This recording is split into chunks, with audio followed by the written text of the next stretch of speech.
fazer a leitura do relatório final da CPI da CPI. Eu e a Ana já estamos aqui com o relatório em mãos, já devidamente entregue, e convido o relator, então, à leitura, por favor. Obrigado a Vossa Excelência. Para usar a linguagem desse pessoal aí do parlamento, eu peço vênia para me estender um pouco, porque nenhum relatório pode ser tão conciso. Eu fiz o máximo, fiz o possível para não me estender demais. E você vai me cortando quando tivermos os intervalos. Fica à vontade. Primeiro, uma introdução. Essa CPI foi instaurada poucos dias depois da instauração da Comissão Parlamentar de Inquérito supostamente proposta para investigar delinquências ocorridas durante a pandemia de Covid-19. Os integrantes do Pingo nos Is e o pessoal da revista Oeste, eles entenderam que aquilo merecia atenções especiais. A lista de convocados parecia chamada oral em pátio de cadeia. E o relator escolhido foi Renan Calheiros, um notório prontuário ainda em liberdade. No Faroeste à Brasileira, produzido pela Era PT, é o vilão que persegue o xerife. Mas incumbir Renan de investigar patifarias é algo como instalar Marcola, o chefão do PCC, no Ministério da Justiça e da Segurança Pública. Uma CPI desse calibre exigiu a montagem, pelos dois parceiros, de uma CPI com as iniciais, somando as iniciais da Controladoria de Pilantras e Impostores. Não há nenhum parlamentar da nossa CPI. É Controladoria de Pilantras e Impostores. Formada por jornalistas que não tratam a verdade a pontapés. Assim nasceu a CPI da CPI. A orientação repassada aos investigadores limitou-se a 2 lembretes. 1. Ver as coisas como as coisas são. 2. Contar o caso como o caso foi. Eu devo registrar aqui a colaboração especial da Ana Paula Henkel, do Zé Roberto Guzzo e do Silvio Navarro. Então vamos lá. Capítulo 1. A origem. Os inimigos de Jair Bolsonaro jamais aceitaram o resultado das eleições de 2018. Assim que a apuração terminou, os devotos do derrotado tentaram impedir a posse do vitorioso com o pretexto de que teria feito mau uso das redes sociais durante a campanha. De lá para cá, o governo federal não conheceu um só minuto de sossego. Mesmo nos fins de semana, feriados e dias santos, continuou a luta da tropa formada pela esquerda parlamentar por políticos que só têm compromissos com os próprios interesses, por figurões do judiciário que enxergam um imperador quando contemplam o espelho e por uma imprensa que vê na derrubada do presidente da República a razão de sua existência. Os conspiradores fazem o diabo para impedir que o governo funcione. A mais recente ofensiva foi a CPI, instaurada pelo Senado, por ordem do Supremo Tribunal Federal, para provar que o vírus chinês no Brasil não matou ninguém. Os mais de 600 mil mortos foram vítimas do genocida Jair Bolsonaro. Segundo capítulo, o G7. Os partidos que deveriam defender o governo conseguiram 4 vagas no time titular. Já os 7 oposicionistas foram escolhidos entre o que há de pior no Senado. Já na sessão inaugural, o relator Renan Calheiros, de Alagoas, o presidente Omar Aziz, do Amazonas, e seu vice Randolfo Rodrigues, do Amapá, deixaram claro que o parecer estava pronto e as conclusões já concluídas. Mas ficariam 6 meses em campo para que a torcida brasileira conhecesse melhor os integrantes do que ficaria conhecido como G7. Má ideia. Quem ainda ignorava o caso ficou sabendo que Aziz foi anexado à fila de investigados no Supremo Tribunal Federal por ter tripulado um desvio de verbas destinadas à saúde que somaram 260 milhões de reais. Envolvidos no mesmo caso de polícia, foram presos a mulher e 2 irmãos do presidente da CPI.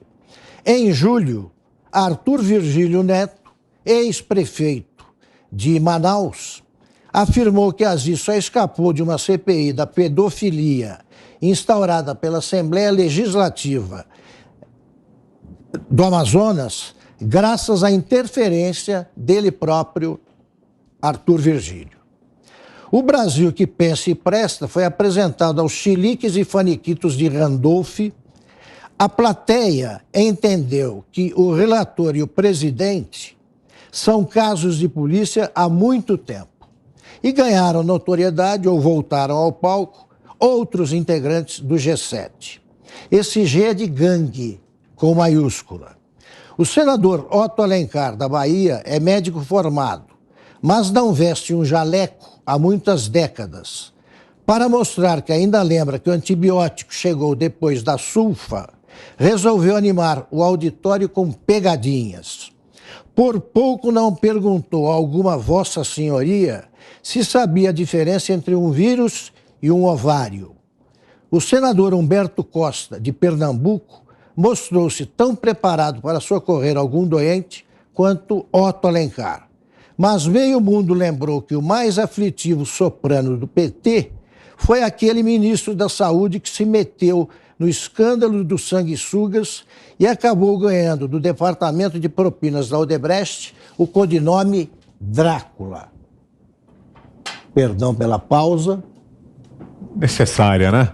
Tem muito chão ainda. Continuemos. O Covidão. O caráter do G7 foi escancarado pela demarcação do território a ser devassado pela CPI.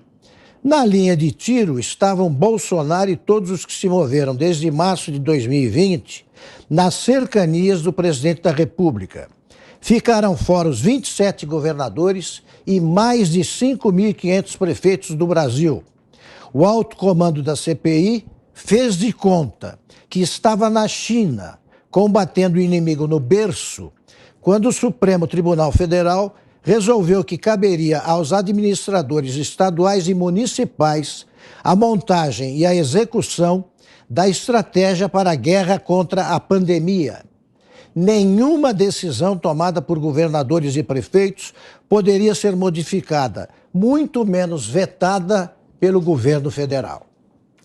Cabia ao Planalto arranjar a verba e pagar auxílios de emergência a quem perdeu emprego e renda por causa da repressão ao trabalho, à produção e à atividade econômica imposta pelas, aspas, autoridades locais. Previsivelmente, juntaram-se aos estragos feitos pelo coronavírus surtos de incompetência, desperdício de bilhões de reais, bilhões, e uma ladroagem explícita de dimensões amazônicas. As autoridades locais receberam ao longo do último ano, em verbas federais, cerca de 60 bilhões para cuidar da epidemia. Cuidaram do que acharam mais urgente: aumentar o patrimônio da família, por exemplo. Entre março de 2020 e julho de 2021, registraram-se bandalheiras bilionárias em todos os estados. Provas robustas acumulam-se nos porões de centenas de prefeituras. Ainda assim, a CPI, pilotada por 7 senadores, negou-se a enxergar a portentosa onda de saques. Wilson Witzel conseguiu a proeza de ser despejado do governo do Rio antes de chegar à metade do mandato. Pousou na CPI como convidado, bancou o inocente injustiçado, combinou com os anfitriões uma sessão secreta e foi dispensado de explicações sobre o caso dos hospitais de campanha que foram pagos sem terem existido. Intimados por uma CPI de verdade, o prefeito de Araraquara, Edinho Silva, talvez reencontre na Assembleia Legislativa do Rio Grande do Norte seu irmão de alma, Carlos Gabas, que por decisão do Consórcio Nordeste chefiou o combate à pandemia e o ataque às verbas federais. O relator. Em 2007, ao tropeçar em outra pilha de patifarias, Renan Calheiros era presidente do Senado. Encorajado pelo acervo de dossiês que coleciona e, segundo a lenda, guarda um colosso de deslizes protagonizados por dezenas de políticos, Renan propôs um acordo aos colegas. Toparia renunciar se o mandato não fosse cassado. Escapou por pouco da aposentadoria precoce, atesta o teor do bate-boca com o cearense Tasso Gereissati, ocorrido quando a degola ainda lhe ameaçava o pescoço. Trecho. Tasso, cangaceiro de terceira categoria. Renan, seu merda. Nesta semana, lá estava a assinatura de Tasso, representante do PSDB na CPI, endossando o palavrório que ergue um monumento à pilantragem e à impostura. Também Tasso parece achar que o grande satã a exorcizar é Jair Bolsonaro e que essa tarefa patriótica justifica as mais repulsivas tessituras. Alianças do gênero exigem prodigiosas acrobacias. Deve-se esquecer, por exemplo, que a CPI passou ao largo de governadores larápios para evitar que a relação de depoentes incluísse o governador de Alagoas, Renan Filho, já candidato ao Senado, ou Helder Barbalho, filho do suplente Jader Barbalho, que governa o Pará e está em busca de um segundo mandato. 10 inquéritos em tramitação no Supremo Tribunal Federal atestam que Renan ainda é o recordista na modalidade bandidagem com direito a foro privilegiado. Outros 3 correm em sigilo ou sob segredo de justiça. A marca seria ainda mais impressionante se o reincidente compulsivo não tivesse conseguido arquivar 10 inquéritos por falta de provas, por decurso de prazo ou por amizade incestuosa entre réu e juiz. Aspas. É falso que sejam 17 os inquéritos em tramitação no Supremo Tribunal Federal que envolvem Renan Calheiros. São 9, fecha aspas. Comunicou há poucos meses uma agência de checagem. A subserviência da imprensa velha e suas agências natimortas animou Renan a dar um passo bem maior do que a perna. O relator pediu a quebra do sigilo bancário da Rádio Jovem Pan, de uma produtora de documentários e de alguns sites conservadores sob a acusação de que disseminavam fake news sobre a pandemia. Causou estranheza a abrangência da devassa nas contas. Renan queria que fosse examinada a movimentação financeira a partir de 2018, quando ninguém podia prever a aparição do vírus chinês. A reação dos próprios aliados aconselhou a transferir para o companheiro Drácula a ideia de Jerico e a contentar-se com os agrados do jornalismo euforicamente submisso. Última parte. Exageros de manicômio provocaram gargalhadas nacionais. Foi assim quando Renan comparou o Brasil de Bolsonaro à Alemanha de Hitler. Ao dissertar sobre Hermann Göring, divertiu a plateia ao pronunciar em cangacês castiço o nome do nazista, Göring.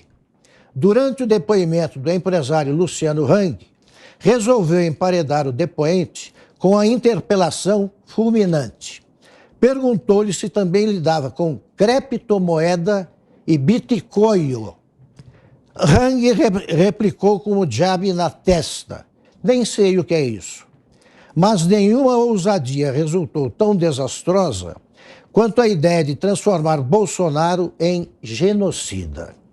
Na véspera da apresentação do relatório, Renan foi alertado por advogados. Seria mais fácil para o relator provar que é um homem honrado do que convencer qualquer juiz da pertinência da acusação. A retirada da sandice que julgava suficientemente grave para garantir o impeachment transformou o senador alagoano no disseminador da mais abjeta fake news registrada desde a pandemia. Ansioso por safar-se da desmoralização, Renan colocou na cabeça e no relatório que Bolsonaro deveria pelo menos ser punido por, aspas, epidemia com resultado de morte. O Código Penal informa que só se enquadra nesse crime quem causa um surto de bom tamanho, aspas, mediante a propagação de germes patogênicos, fecha aspas. Teria Bolsonaro capturado num laboratório chinês um bando de vírus responsáveis pelo maior desastre sanitário dos últimos 100 anos e saído pelo mundo contaminando amigos e inimigos? A CPI se ampara nas próprias conclusões para fazer uma recomendação a Renan Calheiros. Sossegue, senador. Melhor curtir, enquanto é tempo, a liberdade inexplicável.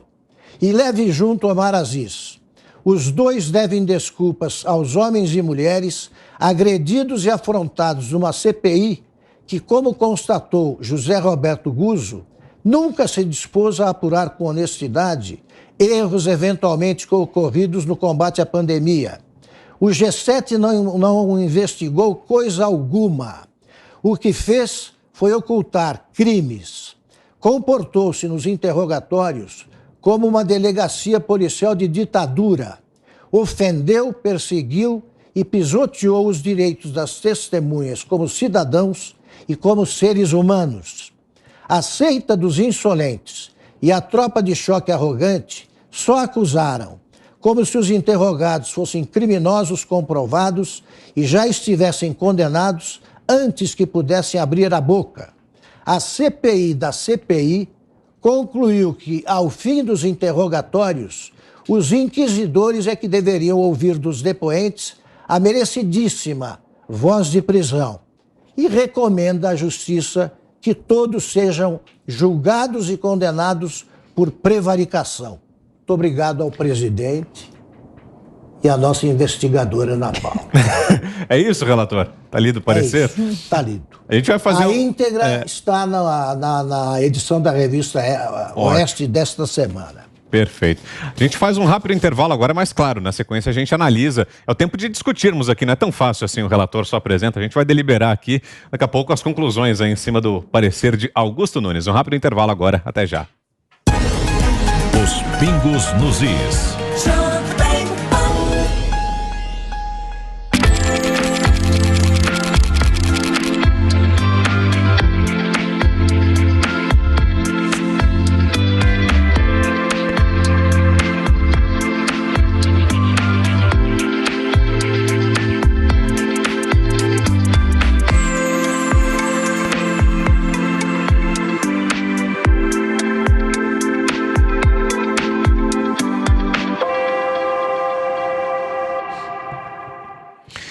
Começo com você, José Maria Trindade, em 3 minutos, Zé. Sua análise sobre o parecer apresentado pelo relator, Zé. É um relatório conciso, preciso e muito bem formulado e que eu considero que é mesmo o resumo do que aconteceu naquela comissão parlamentar de inquérito. Um teatro ensaiado, transferindo o plenário da CPI para a casa do senador Omar Aziz.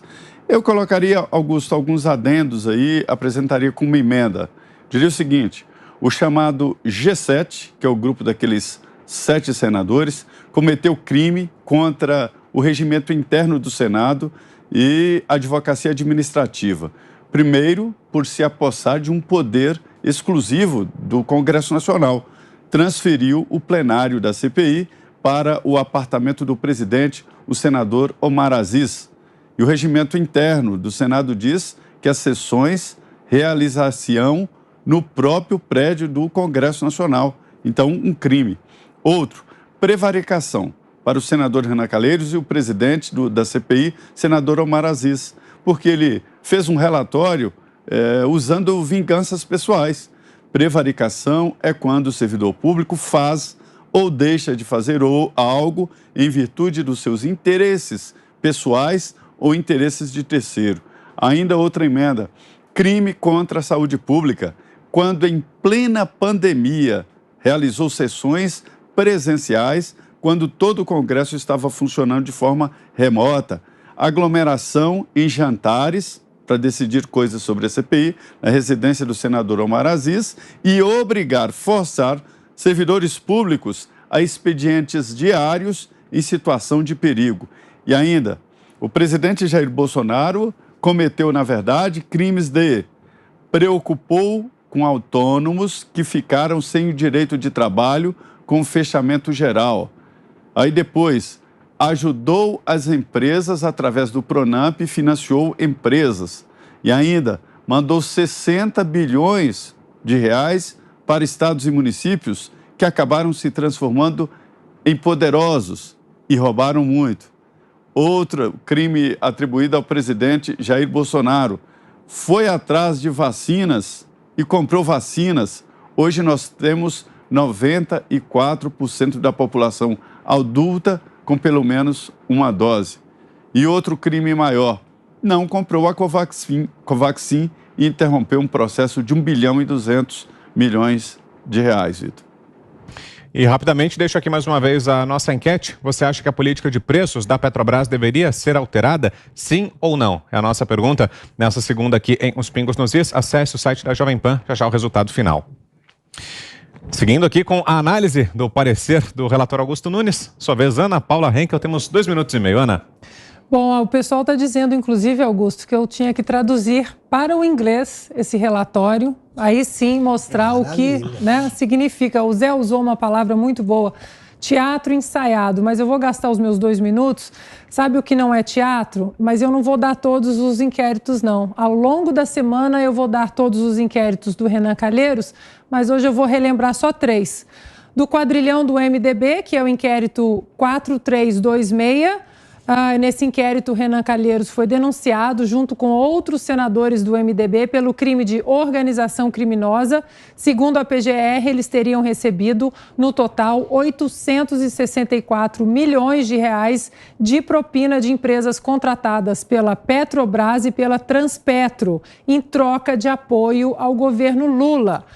Corrupção na Transpetro, que é o inquérito 4215, nesse caso, Renan Calheiros foi denunciado por corrupção e lavagem por suposto recebimento de propina da NM Engenharia em troca de contratos na Transpetro. Em 2019, a segunda turma do STF recebeu a denúncia com base em indícios de que o MDB de Tocantins recebeu 150 mil reais de empresas que, em 2007, livrou Renan de representações no Conselho de Ética do Senado. E o último de hoje, que é o inquérito 4426, que apura pagamentos de 5 milhões da Odebrecht a Renan Calheiros e Romero Jucá em 2014 para alterar uma medida provisória de 2013 e aliviar o imposto de renda de lucros obtidos por empresas brasileiras no exterior. Um gostinho. Durante a semana a gente lê os outros. Vamos anexar ao relatório. Vamos. E as emendas propostas pelo Zé também. Ótimo. 2 minutos e meio, Fiuza. Não, é um relatório necessário e suficiente. Eu voto a favor do relatório, incluindo as emendas de José Maria Trindade. Parabenizo os investigadores Ana Paula Henkel, Silvio Navarro, José Roberto Guzzo, um trabalho realmente muito bem feito.